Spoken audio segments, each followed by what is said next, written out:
Personagem de hoje, Anás. Estou construindo essa playlist baseado neste livro. O link está na descrição. Um livro bom que eu tenho sobre os personagens da Bíblia, de forma bem resumida, né? E é um assunto que faz parte do tema geral, que é teologia, mas especificamente da playlist de personagens bíblicos. Eu me interesso pela história dos personagens, né? Vamos lá. Quem foi Anás? Anás foi o sumo sacerdote de 6 a 15 depois de Cristo. Sabemos pouco a respeito dele, exceto pelas breves informações relatadas por Flávio Josefo, o historiador judeu. O sumo sacerdote tinha uma posição de muito prestígio na Judéia, sendo o terceiro em poder, abaixo apenas do governador romano e do rei.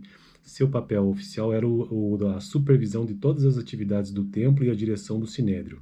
Mas as autoridades romanas também o consideravam responsável por manter a paz em Jerusalém.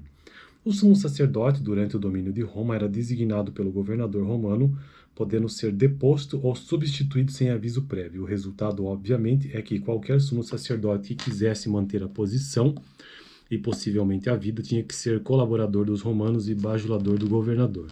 Os judeus, portanto, embora temessem o poder do sumo sacerdote, tinham pouco respeito por seu caráter. A maioria dos sumos sacerdotes eram provenientes de famílias importantes do sacerdote hereditário, e essas famílias em geral eram muito ricas e influentes. Era costumeiro que depois que um sumo sacerdote fosse removido de seu posto, ainda fosse tratado pelo título de sumo sacerdote e recebesse as honras devidas. Isso acontece em muitos países ocidentais em que um ex-presidente ainda é tratado pelo título de presidente. Isso explica por que Lucas se refere a Anás como sumo sacerdote, quando Caifás era quem ocupava o cargo. Anás foi apontado pelo governador Quirino. Ele ocupou o posto por 9 anos e depois, aparentemente, fez algo que desagradou um governador posterior, Valério Grato. Ele foi deposto em 15 depois de Cristo e Ismael, filho de Fábio, tomou seu lugar, mas serviu só por alguns meses. Ele foi substituído posteriormente por Anás, filho de Eleazar, que serviu por 1 ano. Depois, José Caifás o substituiu e ficou no cargo por 18 meses. Caifás foi o sumo sacerdote que tramou a prisão e execução de Jesus.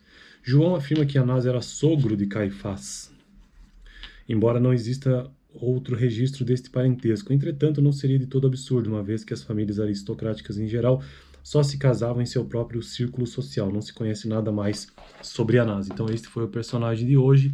Semana que vem, André.